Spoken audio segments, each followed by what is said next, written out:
The Lord be with you. And also with you.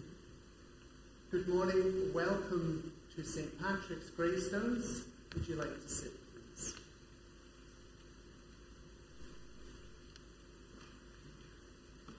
I am David McGavin, the rector here. It's a real privilege to host the presentation of the Langton Award. It's a privilege to welcome the Archbishop and to have citation and messages from just Archbishop Welby as well.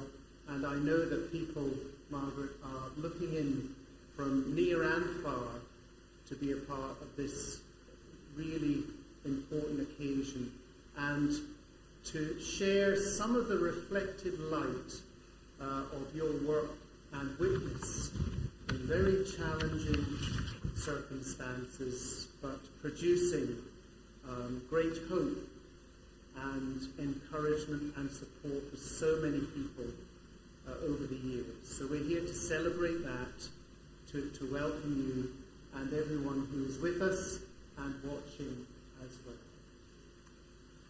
I'd like to ask our curate, Rebecca, to begin with the introduction.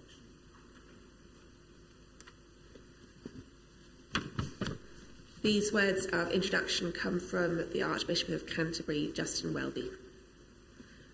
This is the 5th year of the Lambeth Awards, and I am constantly impressed and humbled by the work that recipients have accomplished, sometimes in the most challenging circumstances. Not all are followers of Jesus Christ, but all contribute through their faith to the mutual respect and maintenance of human dignity, which are so vital to spiritual and social health.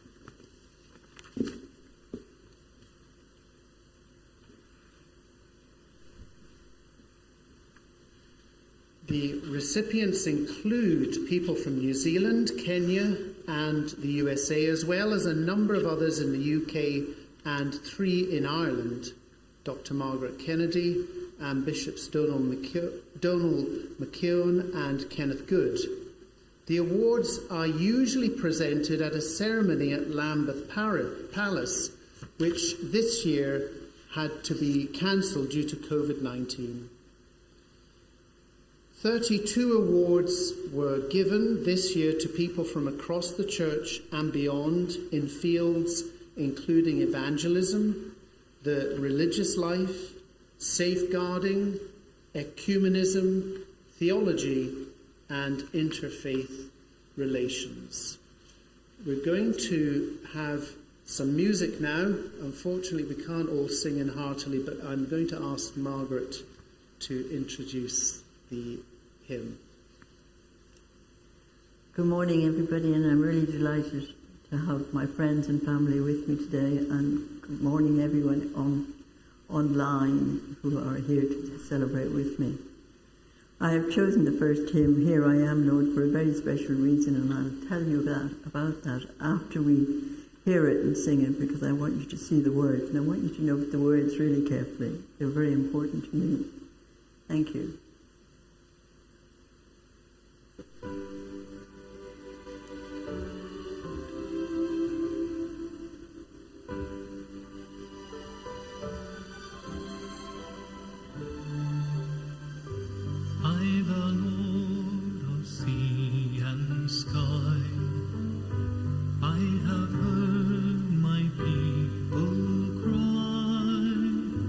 All who dwell in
We are this afternoon in the presence and the company of a remarkable person.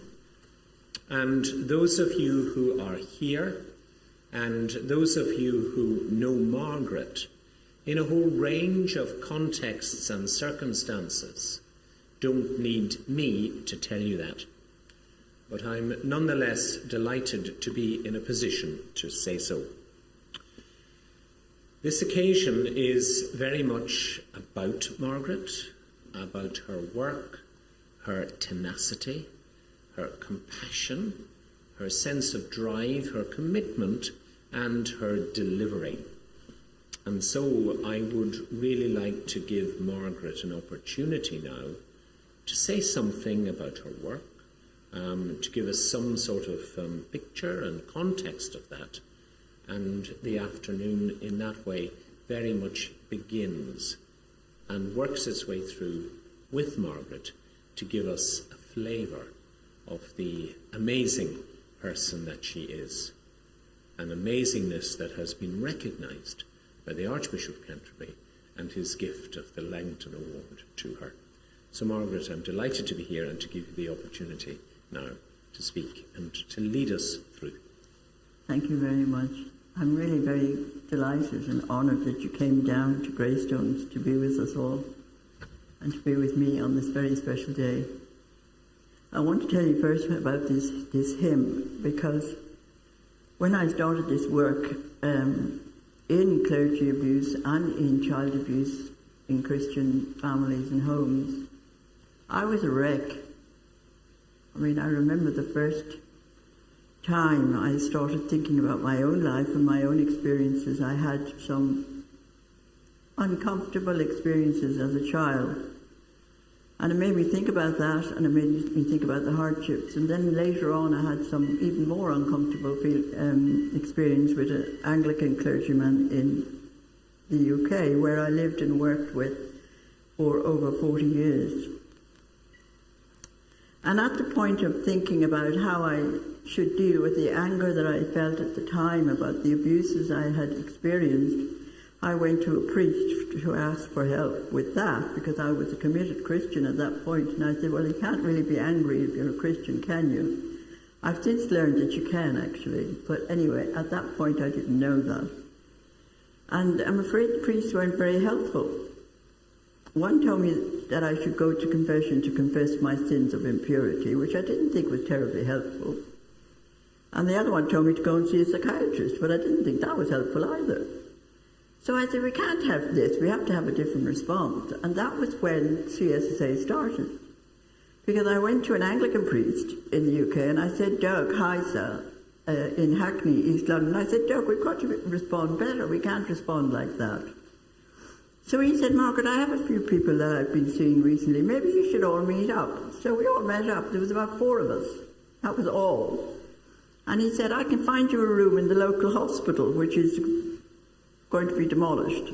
And so we met in an old ward with all the beds that were ready to go and all the lockers that were ready to go. And we were just 4 of us in a circle in the middle of this old ward. And that was CSSA, Christian Survivors of Sexual Abuse. And then people got to know that we were meeting. And I did a leaflet, and I said, well, let's tell everybody that we exist. Let's tell everybody that they can come and talk and share and be together. So I did this leaflet, and people took it out, and it went out. And it grew and grew like a stone in a pond, and the ripples. Then we had, within a year, we had groups in Newcastle, Liverpool, Bristol, Leeds, you name it, we had CSSA groups all around the country. I mean, it just blew up as an event and as a place where survivors who were Christians could go.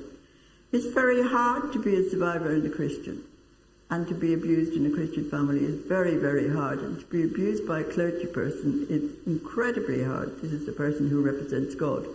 What are you to do with your faith if you're in that position? So we talked about it, and we had lovely times together in CSSA. We had retreats, we went away. We didn't call them retreats, that sounded a bit holy. We called them weekends away. And then eventually, I'll come through, I'm going to show a few pictures of some of the things we did. But then some people came to me and said, look, I'm feeling uncomfortable being in a group called Christian Survivors of Sexual Abuse. Could we drop the Christian bit? And of course, many of the others didn't really want to cross the division, although they were Christians and felt that they believed in God, as I do. They didn't really feel comfortable in regular, churches, because, I mean, everything had got mixed up by then, and they just rejected God and church. So we started MACSAS for people who felt more comfortable there and were clergy abuse survivors. So let me just show you a few pictures. I'm afraid those who are online won't see the pictures now, but you will later, because we're going to do something with the video and the films and put the pictures in. Okay, this is me at the launch of this book, which is a book that I wrote and compiled on survivors' stories. And I can't find the book now. Oh, it's on my knee. Here we are. And it's a little teddy bear crying. It's this... There's their stories, and then later on there's some advice to the church about how to respond. I was very keen that the response should change and become real and warm and unharming, because we don't want to harm people more. The next one shows where this book originates. It originates from this wall hanging. We had quilts. We had the Quaker quilt and the AIDS quilt and all sorts of quilts. Well, we couldn't call this a quilt because it was a bit too bed-like, so we called it a wall hanging. 72 squares of people who had been abused did this. I sent out the basic squares, and then people did what they want with them. And it was compiled together. It now hangs in a Baptist church in Southampton. This is 2010 out. When the Pope came to London, we held a conference and press conference, and that's me holding a book that we did to give to the Pope. Unfortunately, the Catholic Church would not allow us to give it to the Pope, so we still have it. If you go on now, there is a picture of the wall hanging. That is being used in an Oxford service, so that's in Oxford. These are not in order, by the way. They're just picked at random. That's me with a memorial book that we did for the 2 little girls in Belgium who were murdered by a paedophile. We collected thousands of signatures, and my twin sister drew the beautiful Celtic design on the inside cover. And we presented it to the Belgium ambassador at CSSA. 3 members of CSSA went down to the Belgian ambassador. Next one. This is one of our weekend away retreats. This was anger, justice in our temple. We were discussing anger, we were discussing justice, and we were discussing temple, our bodies, our lives. And at this point, the people were writing down why they were angry. This was the retreat that we let off fireworks. Now, our retreats, we had amazing. Just a minute now, you're going a bit fast. Our retreats are amazing. We always had activities, and they all decided that anger could be represented by fireworks. Well, we had a chaplain who was an Anglican chaplain woman who was a survivor of abuse, and she used to be the dog's body. If we needed something, we would tell her to go off. So I told Roz, we need fireworks. And she said, what? I said, we need fireworks. We go and find fireworks. So anyway, she came back with the fireworks, and we let them off in the middle of the service. Also in the middle of that service, my friend Col, who you'll hear about later, took out her packet of cigarettes and started smoking. I said, Col, we're supposed to be in a service here. She said, I won't say what she said. So, carry on. That's me presenting my thesis here, which took me 9 years to do because I was working and sick at the time. This is a thesis on clergy abuse of adult women. I had 200 women who were abused by clergy at this point. 65 of them contributed to my thesis. And the stories are horrendous and powerful and challenging and wonderful, really. I gave that to Dermot Martin, a good friend of ours, Anne and I. Okay, next. This is me speaking in Brussels, in the EU in Brussels. I was really a bit gobsmacked to be invited to Brussels to speak at the EU Parliament. But there I am. I did. That was on abuse. This is the awards we gave to people who were doing work for CSSA when we reached 10 years. We had a 10 year. Anne, my twin, again, did the graphics, the drawing, beautiful. Next one. This is the original leaflet that we did for the group. The logo is the snowdrop that comes up through the snow, and underneath are the hands of our communities and friends who support us, and behind is backed by God. Okay.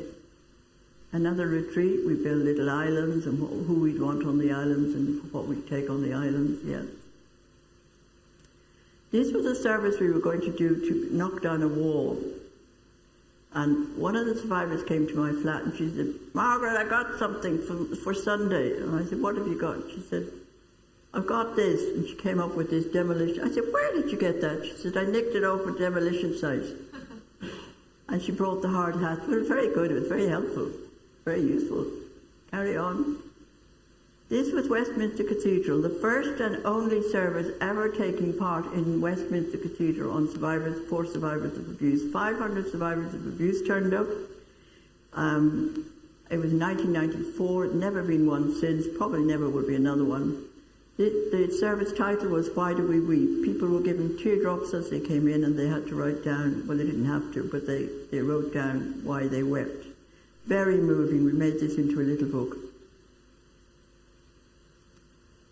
This was, again, Pope Benedict's coming to London. It was just a board in the conference.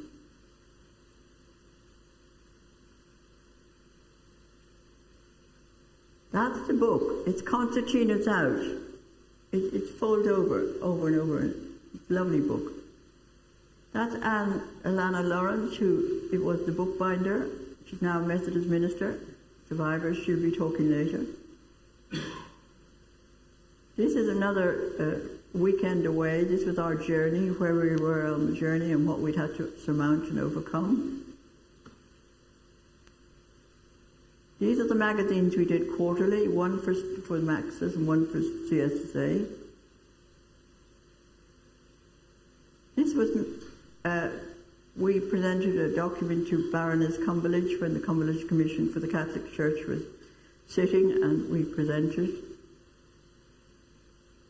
This is an information pack that people would get, and we had leaflets in there for people to understand the issues. That's me on the television. The first time I went on television, absolutely terrified, but you get used to it. That's when the Pope was going somewhere. That's the Pope in London. That's me in Rome. The day we went to Rome for a big protest in 2010. I was in a wheelchair then. And I got arrested. Well, you do, don't you? Anyway, I got arrested, or sort of detained in St. Peter's Square for being in St. Peter's Square because we weren't allowed to go in, the protesters, but I got in.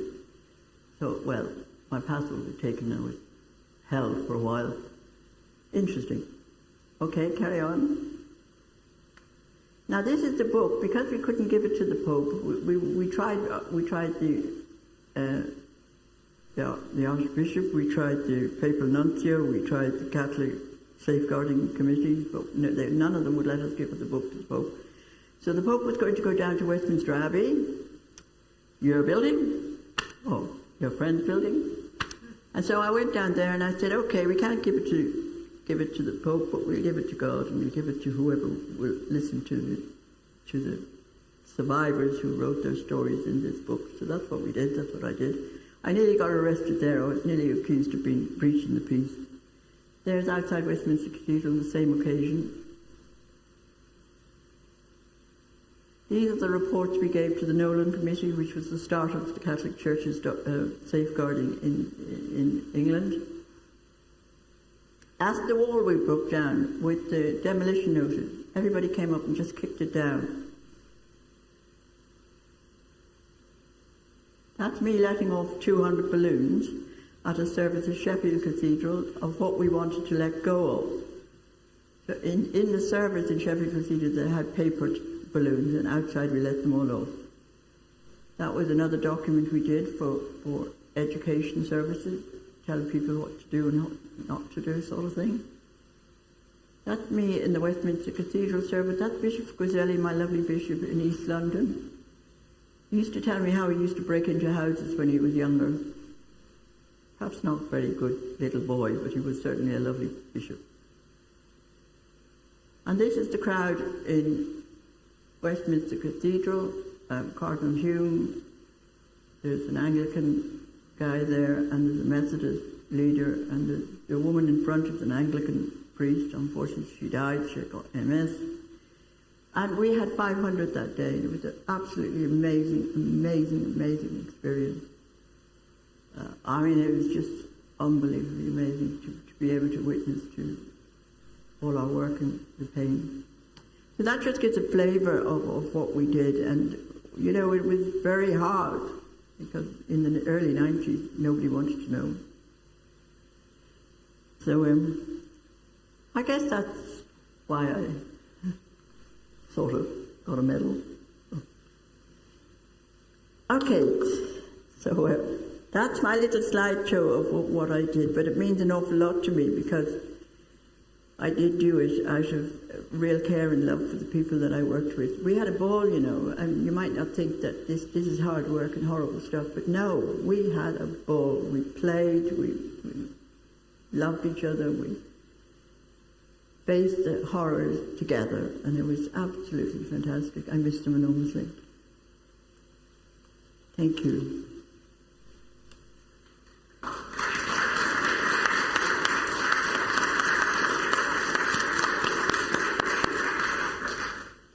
Thank you so much, Margaret. There's so much there for us to reflect on. And today, for us to celebrate in terms of your award for the great work and service you've given to this great cause and need. I want to begin, before handing over to the Archbishop for the presentation, a message from Lambeth Palace. In the absence of Archbishop Justin Welby on study leave, I'm delighted to represent him. This is from Cortland Francella. At the presentation by Archbishop Michael Jackson of the Langton Award for Community Service to Dr Margaret Kennedy. I know that I speak for Archbishop Justin when I say that had COVID not intervened, nothing would have given him greater pleasure than to make this presentation himself in Lambeth Palace. Dr Kennedy's citation, which Archbishop Justin personally signed, gives only a brief idea of her extraordinary qualities of personal courage and public service. Please convey to her on Archbishop Justin's behalf his warmest good wishes, thanks and congratulations. Yours in Christ, Cortland Francella, Lambeth Awards Officer and Acting Chaplain to the Archbishop of Canterbury. What? actually going to have a few words, I think, now, before we do that bit. Sorry. It's the bit in between, I think. Isn't there? The readers come up now, I think, to read a few things. I'm awfully sorry. Fergus, are you coming up? Thank you very much.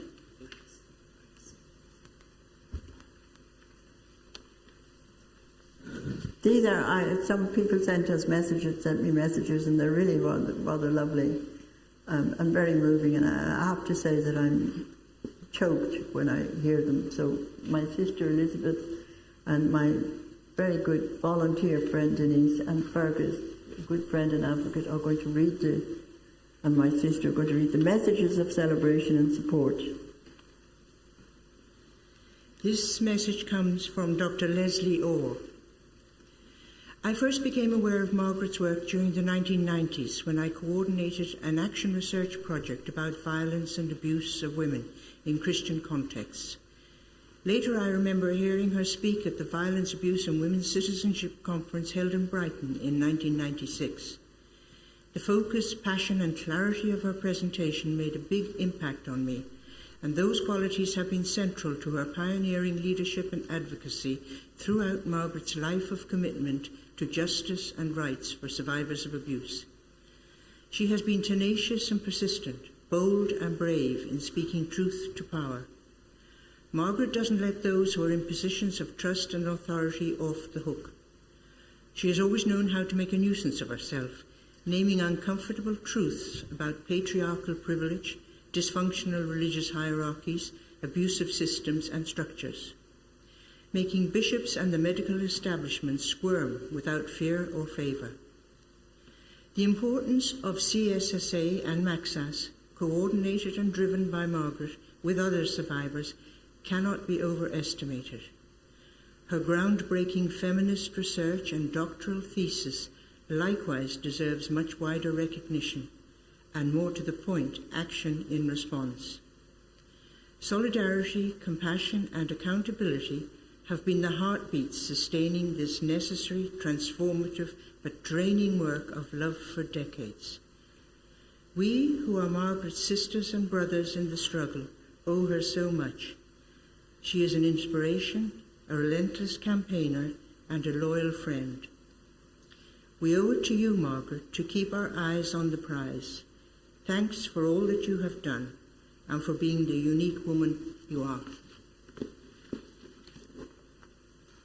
Dr. Leslie Orr is a theologian, and she did a groundbreaking piece of research on domestic violence in clergy families. So that was quite an innovative at the time. And she's in Scotland, and I think she's looking in. Thank you, Leslie, for all your love. Now my sister is going to say something, I think. My twin sister. Thank you for the celebration, which I think is so well. Here we are, Anne. Just hold it. Oh, excuse me. Do you? Oh, sorry. I'm delighted to be able to say a few words. I'm known to waffle, so I feel I've done a brilliant cull exercise on this time. No mean feat, no, always difficult.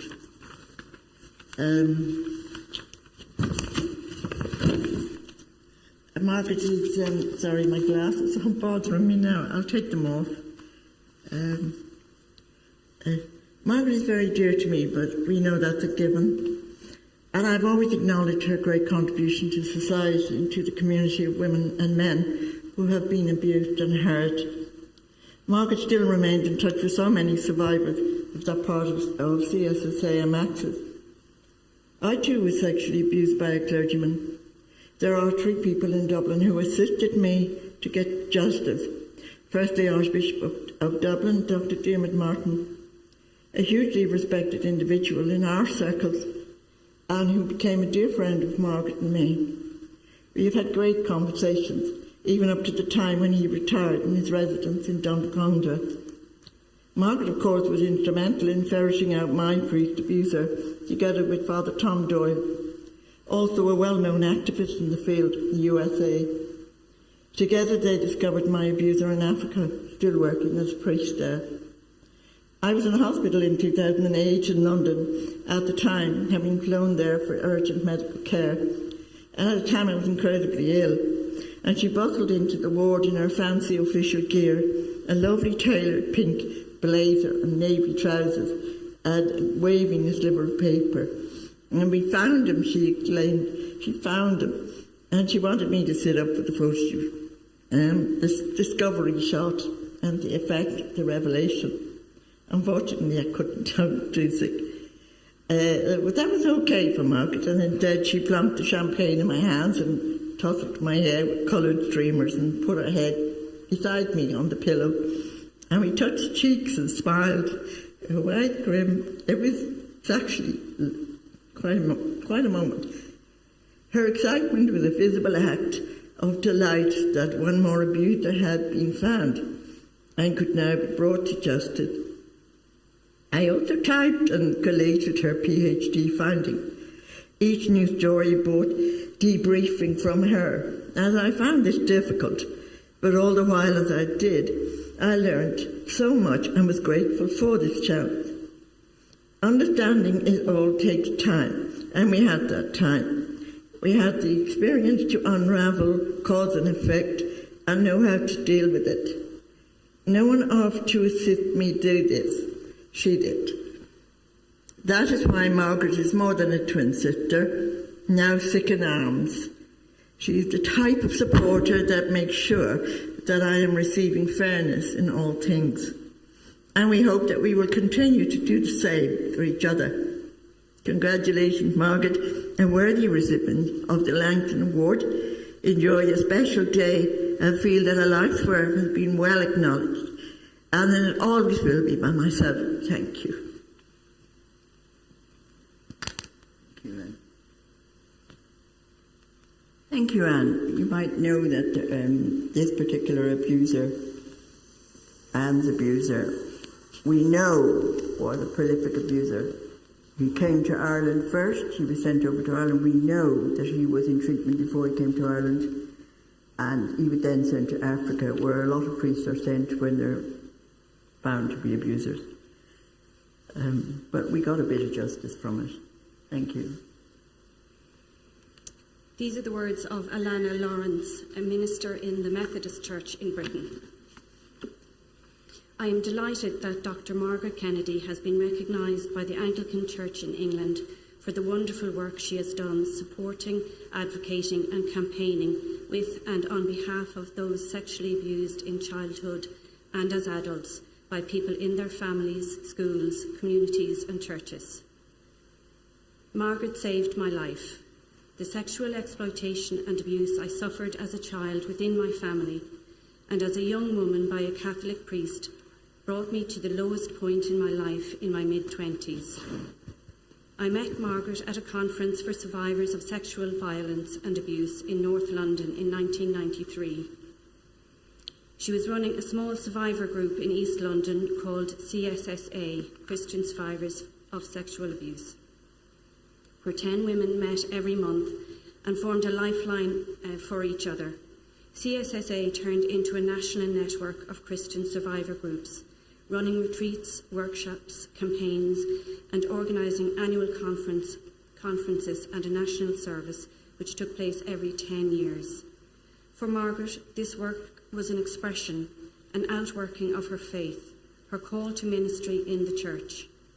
CSSA focused on justice, truth and reconciliation, and our lives were transformed. We laughed and cried and got angry in equal measure, and the courage of the women and men in CSSA and of our allies are among the most treasured and formative of my memories. CSSA led to the MACSAS, a support and campaigning group for those sexually abused by ministers and clergy. The thousands of survivors over the years who reported sexual violence perpetrated by clergy and ministers evidenced the systemic nature not only of the cause of the sexual violence and exploitation, but also the failure to respond adequately or at all to reported cases. The dismissal and vilification of victims and their experiences was deeply disturbing, and this decades after the truth of sexual violence by clergy had been first identified. Margaret understood this in a prophetic way, and hers was and remains a prophetic voice. Margaret continued to work with churches, attending inquiries and commissions, joined working groups, developing policies such as Time for Action, and campaigned tirelessly for the needs of survivors to be responded to by churches, until ill health forced her to step down in 2009. However, the work of MACSAS continues, and I had the great privilege to take over as chair of MACSAS when Margaret stepped down. Today, Phil Johnson and Joe Kind lead MACSAS, and they too are also worthy recipients of awards for their work with and on behalf of survivors of sexual violence and abuse within churches, in their work with the ICSA inquiry and their unfailing support of survivors. God bless Margaret Kennedy, and my heartfelt thanks to her for all she has done for me. She's a wonderful woman too, Alana. I hope you're looking in, Alana. God bless you. She and I did a lot of hard work together. She was one of the first that came in the beginning, and we worked hard. We worked hard, and Alana very supportive of everything we did.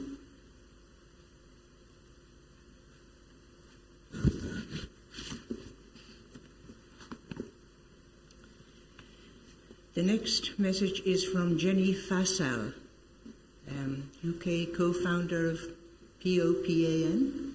Popan. Popan. Okay. Margaret Kennedy, tigress, lioness, this fiercest and most determined of fighters for justice, for victims of abuse, for protection of vulnerable people. Unquenchable courage and unwavering persistence. It is this which brings today and her award of the Langton Medal from the Church of England. We met over 30 years ago, awkward cuss that she was, giving out to the world, always there on the front line, never letting go, wanting change, insisting on it. We worked together on some cases, an education for me, and always finding the daring in herself to become more daring, more vocal, growing the strength of her courage, speaking to more and more public audiences along the way, as well as to those who had been subjected to abuse. Always driven by compassion and love for those who could not speak and could not act on their own behalf. As for so many others who know Margaret, my life would not have been so greatly enriched. A friend and a unique colleague whose work so utterly merits the recognition she was receiving from the Church of England. Jenny started a group for people who had been abused by professionals, so those who had been abused by, say, psychologists, doctors, psychiatrists, in the professional field. She started a group.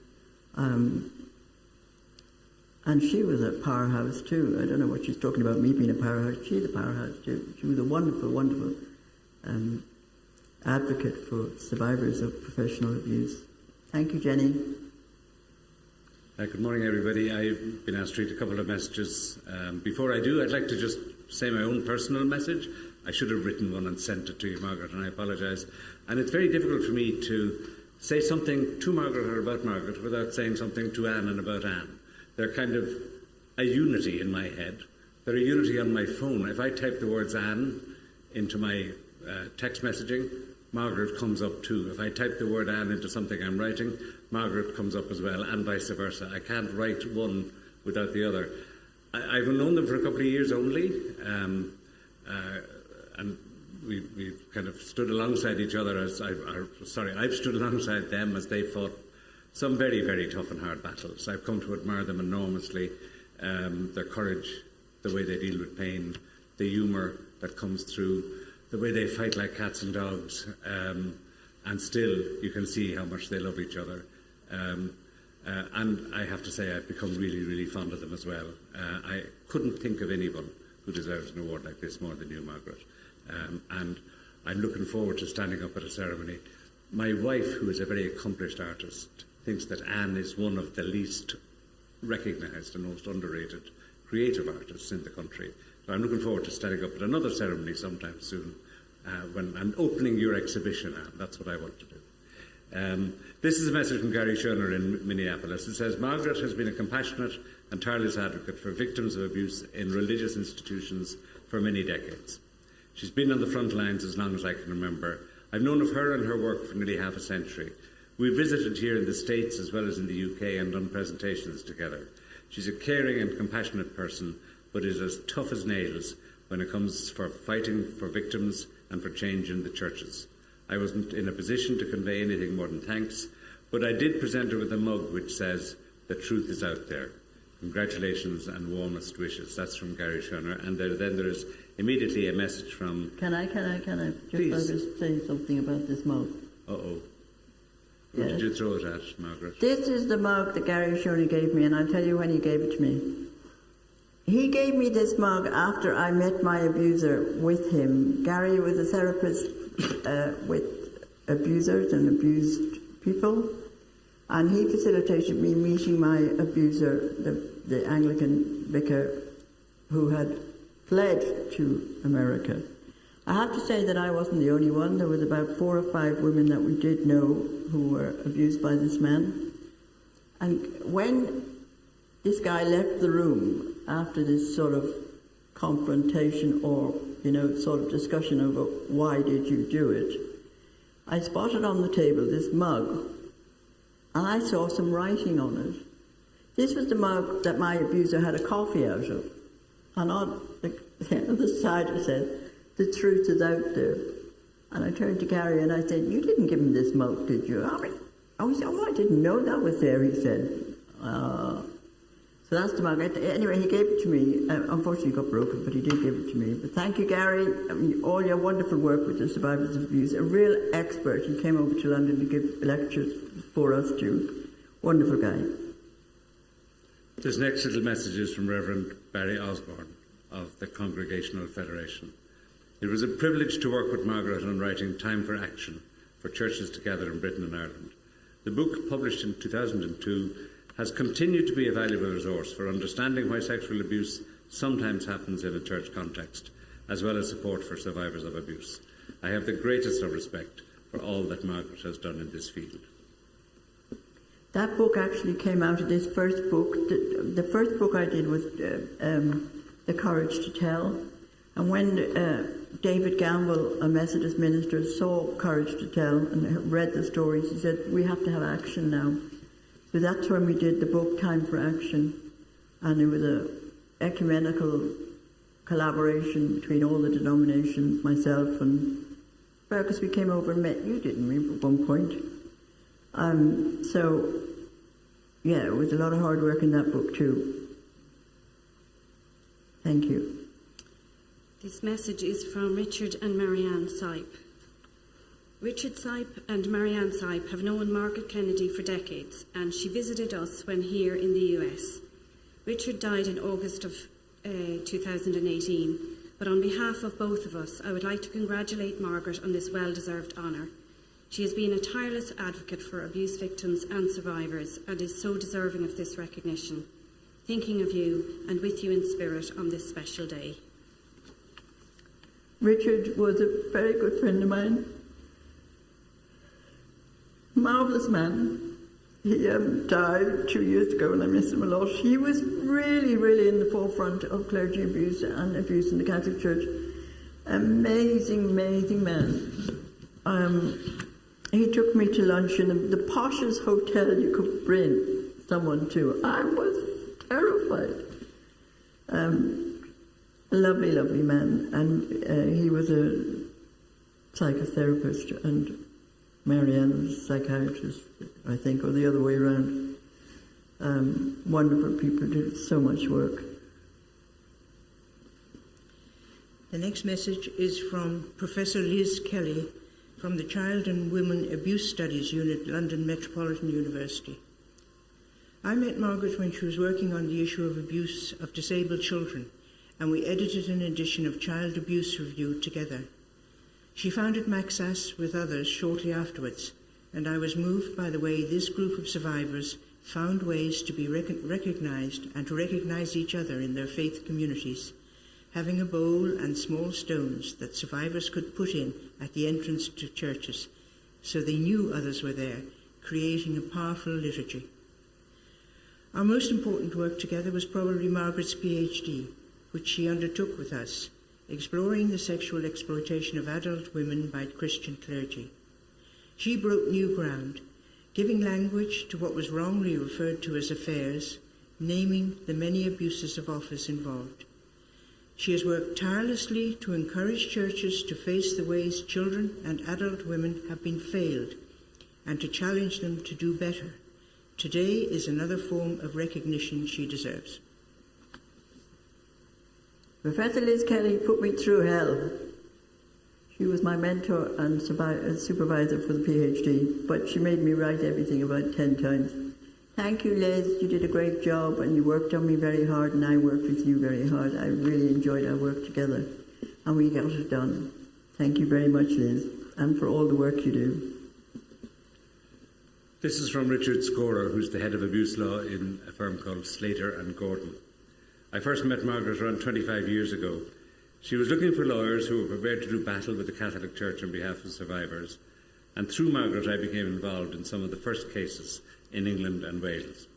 My first impressions of Margaret have stayed with me, totally committed, hugely knowledgeable, deeply compassionate, warm and funny, but also very blunt and happy to tell me where I was getting it wrong. I think most of us know that feeling, don't we? A frankness I appreciated and liked.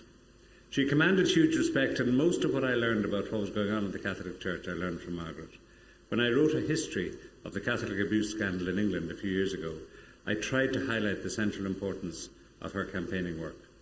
It's fair to say that many, if not most, of the advances survivors of clerical abuse have achieved over the years, including the various reforms to Catholic safeguarding, have their origin in what Margaret did. By empowering and emboldening others, she has changed so many lives and done so much to protect future generations. I salute her contribution. And I salute you, Richard Scorer, because you've represented many survivors and you've done such a wonderful job of support. It can't be easy being a solicitor in working with the churches. And he's a fabulous solicitor and a really great guy to work with. I'm really showing you not just what I did, I'm showing you what these people did. You know, there are wonderful people out there that we must know about. We really must know about these people. They're really wonderful. Thank you. This is from Tom Doyle. I think you've mentioned Tom already, Margaret. The combined witness and courage of the people who've been sexually violated by the Catholic clergy has not been a phenomenon that surfaced, attracted attention for a few weeks, months or years, and then faded into the mists of history. Instead, the totally unexpected happened. The survivors and their allies have changed the historic trajectory of the world, and not just the Catholic Church. One of the people leading the charge from the very beginning has been Dr Margaret Kennedy, leading a charge when there were few who believed we would ever get anywhere, leading a movement for change that many believed was a far more impossible dream than moving Mount Everest with a single bulldozer. But we did, and Margaret's courage and laser-sharp ability to see the real issues has been a major reason why we are where we are today, not only in the English-speaking countries, but worldwide. Our civil society, and not just the churches, need to realise the momentous impact Margaret's courageous leadership and her prophetic wisdom has had in making compassion and justice a reality for the countless people for whom these words were at one time not even a dream. She's honoured and respected by countless people who have never met her because she's made their world a better place. I am honoured to be able to offer these few words for a woman whose courage and drive has always amazed and inspired me. Tom, they're fine words, but what about you? You did so much. Tom is a former Catholic priest. I think he's... Are you still a Catholic priest? Anyway, he's out there, and Tom has worked for years and years and years and years. We met years and years and years ago. Father Tom Doyle, certainly going to be sainted. Well, I will saint him if no one else does. This message is from Margaret's friend, Carl. What can I say? She is the wind beneath many people's wings. When I first met Margaret almost 30 years ago, I wasn't in a good place. I had no idea how much I needed connection and solidarity. I needed it so much, I went to a conference arranged by Margaret in Chester, not knowing anyone. After this conference, memories are a bit fuzzy, but I found myself accepting an invitation to a retreat led by this loud, crazy woman who was offering me spiritual candy I'd never seen before. Miles from home, costing me all my benefits for nearly a year, I met the most amazing real women, and I knew I'd found the real church. She is the wind beneath my wings, because without her, I dread to think what I'd have done next. She has given me long, real friendships. We are connected with an invisible string. Places to cry, shout, sing, dance, light fireworks. Be naughty, be free, if only for 3 days a year. She is invincible. She is a legend. She has driven me nuts over the years, but I love her dearly. She is a real prophet of God. She is the Moses leading the people out of the slavery of the abusive past parts of the established church. She is funny, brave, sensitive, caring, clever, wise. She is Mags. Carl is a very good friend of mine. She's in Liverpool and she does continue the work with survivors of abuse. Carl, I missed you very much. I really do miss you. She's my sister, as all of them were, but Carl was special. Big hug, Carl. Thank you for your support. You're a brave woman. The next tribute comes from Sally Chisholm, a lecturer in counselling and psychotherapy at Keele University. I was fortunate to meet Margaret when I took a role at the Catholic Diocese of Westminster in 2004 to support those impacted by abuse in the church. I learnt so much from Margaret and the team at MACSAS. Nowadays we hear the word ally, and I can only hope that is what I became for those who had suffered abuse in many forms and in many ways by clergy and religious. It was having the trust and eventual friendship of Margaret that led me to being trusted by those who had been abused. Margaret is an activist, not only with a capital A, but like a stick of rock, activist runs through her very being. Seeking to make right the many systemic and individual ways people are not listened to, abused, discriminated against, and plain bullied. Institutions often are fearful of people like Margaret because they come to know they will be accountable for the wrongs that happen under their watch. Amen. To this day, Margaret continues to highlight poor, unethical and unlawful practice in many areas of hers and others' communities. I am honoured to know Margaret and celebrate her as a very special person, so deserving of the Langton Award. Thank you, Sally. She was a great worker too, and she loves boxer dogs. She's got boxer dogs. Good supporter. This is from Neil and Tia Ormero, theologians and activists from Australia. Excuse me. Tia and I first met Margaret Kennedy when she came to visit Australia to attend a conference we were organising on sexual abuse by clergy and healthcare professionals in 1996. Like Margaret, Tia was a survivor of clergy abuse, and like Margaret, we were determined to make a difference, to make our voices heard, and to make the church reform its practices. We remember Margaret as a fierce advocate for victims and a thorn in the side of church authorities. Always. Her thesis on adult survivors of clergy abuse was a groundbreaking study of the impacts of clergy abuse on adult victims and has been a resource for all those studying this problem. We've kept in contact with Margaret since that conference, lately through Facebook, where we appreciate her determination to live, to overcome the obstacles thrown in her path, and her advocacy not only for survivors of clerical abuse, but for disabled children and adults in her community. We are proud to call her our friend, and we know that she richly deserves this award. More power to her. Neil and Tia wrote the book When Ministers Sin, and it's a brilliant book. Absolutely helped me enormously. Lovely, wonderful book. Still, I think it's been republished recently. This message is from Joe Kind from MACSAS, UK. I'm so pleased that Margaret has been awarded the Langton Medal by the Archbishop of Canterbury. It is incredibly well deserved. Her work listening to and supporting so many survivors of abuse has saved lives.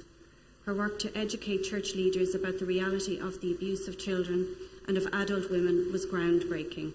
Her work to challenge injustice and the failings in church systems which allowed injustice played a vital part in the changes we are witnessing today, both in churches and in other institutions where people have been harmed.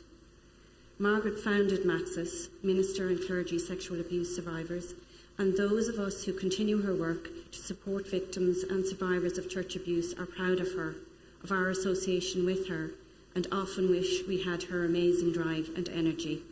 Congratulations, Dr Margaret Kennedy. Jo now runs MACSAS with Phil Johnson in London, and they have been presenting at the synods in York and done some really wonderful work. So they are very worthy followers of me. They are fantastic people, and I know MACSAS will grow and continue to be the sort of group that I have always wanted and wished for. So it's in very good hands, and they too got medals. So congratulations, Jo, and congratulations, Phil Johnson, for your Lambeth Palace Award. Thank you very much for all those contributions. They were so important, these people. They have done so much. If you wrote a book on what these people have done, it would be absolutely miles long. An awful lot of work done. Thank you, Margaret, and to all of you who read the citations. I'm going to ask for our curate Rebecca to read out the citation from the Archbishop of Canterbury, and then that will be followed by Archbishop Michael making the presentation.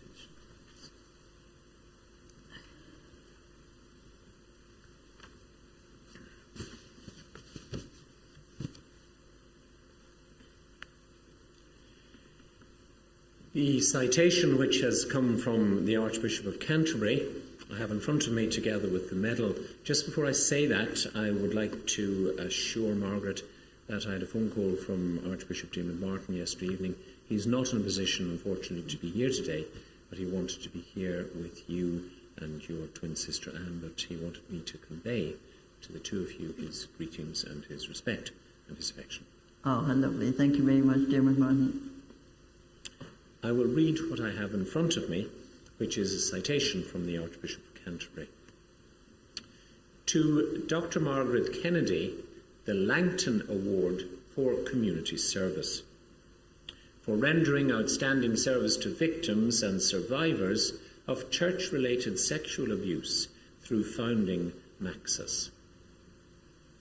Dr Margaret Kennedy founded Minister and Clergy Sexual Abuse Survivors, MACSAS, an organisation run by survivors for survivors, amongst whom she is almost legendary.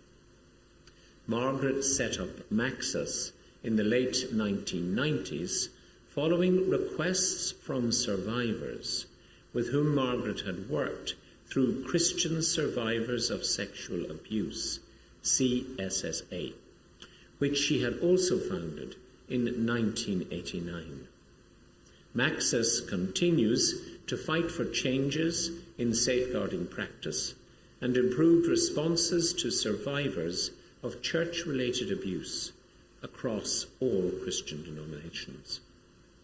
MACSAS has played a hugely significant role in the Church of England's journey to offer a professional and compassionate safeguarding service. MACSAS offers individual advocacy and support to victims of abuse, a helpline staffed by trained volunteers, and advice and assistance to survivors. MACSAS volunteers support the Church of England in other ways, including co-facilitating the Survivors Reference Panel and sitting on the National Safeguarding Panel as survivor representatives. Margaret's contribution to society goes well beyond her work with MACSAS. She campaigns not only against clergy sexual abuse, but also against disability inequality and abuse, inadequate housing provision for disabled people, and inadequacies in the Irish Health and Safety Executive, in spite of the fact that she has a very rare neuromuscular degenerative disease which she shares with her identical twin sister Anne, is in constant pain and uses a wheelchair. A former nurse and social worker, she prides herself on her ability to stir things up, so that when she received her PhD, she was also presented with a symbolic wooden spoon. As she herself says, "I'm still stirring things up from my wheelchair." Her contribution to social action has been nothing short of outstanding. Signed, Justin Cantwar. So, Margaret, what I'd like to do now, if I may, is not only to give into your hand this citation, but also to give to you the Langton Medal, the award itself.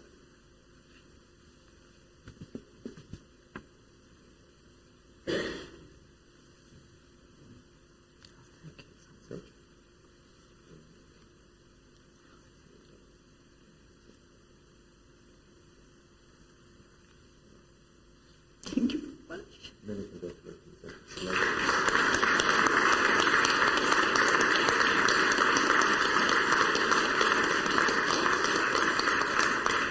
No, but I didn't do the work for medals. No, but you received one not looking for one. Oh, it's very beautiful, very beautiful. I didn't do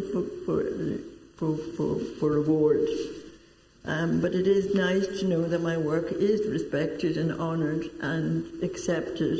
And I think it means that the Church of England is really going to work with survivors and is now working very closely with survivors, which wasn't quite the way it was when I began. But, yeah, I worked hard, and thank you very much. Nice medal to have. And everybody. Everybody is engraved on this medal that I worked with.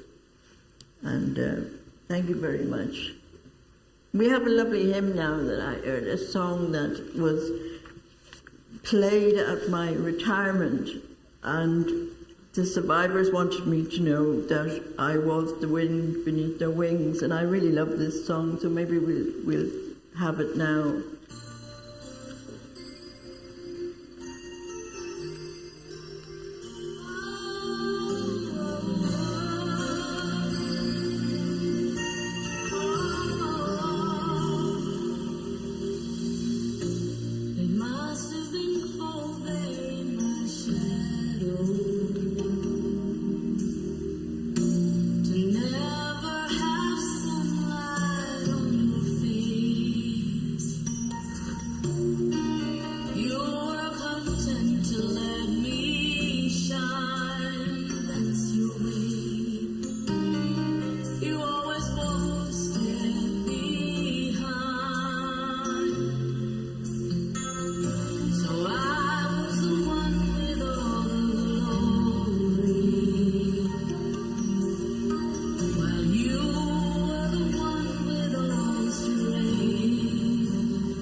the service with the closing prayers, after which the Archbishop will say the blessing.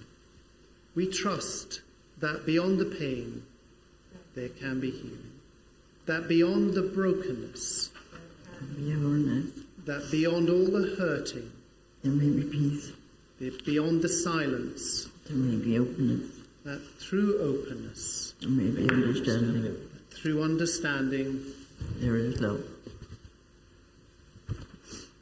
As we conclude this morning's gathering, our act of worship and our act of celebration, let us say together the prayer our Lord taught his disciples. Our Father, who art in heaven, hallowed be thy name.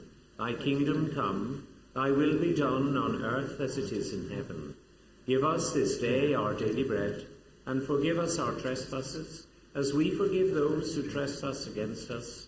And lead us not into temptation, but deliver us from evil.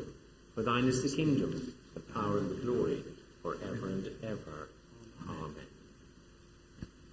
And we have taken a journey in humanity and a journey in divinity this morning. And as we look forward to our final hymn, we shall go out with hope of resurrection. I will use the words of the blessing for Easter Day.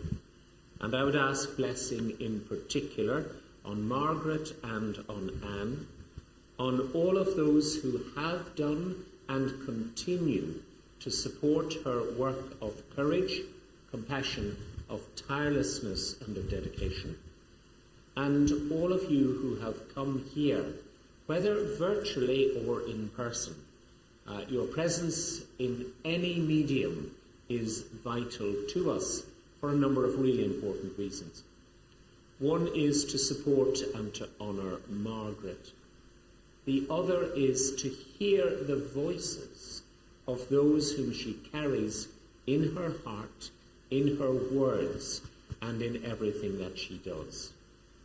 We all, through participating in today's service and act of service, become ambassadors of the message of God that comes through the message of Margaret. The God of peace, who brought again from the dead our Lord Jesus, that great shepherd of the sheep, through the blood of the eternal covenant, make you perfect in every good work to do his will, working in you that which is well-pleasing in his sight. And the blessing of God Almighty, the Father, the Son, and the Holy Spirit be with you and remain with you always. Amen.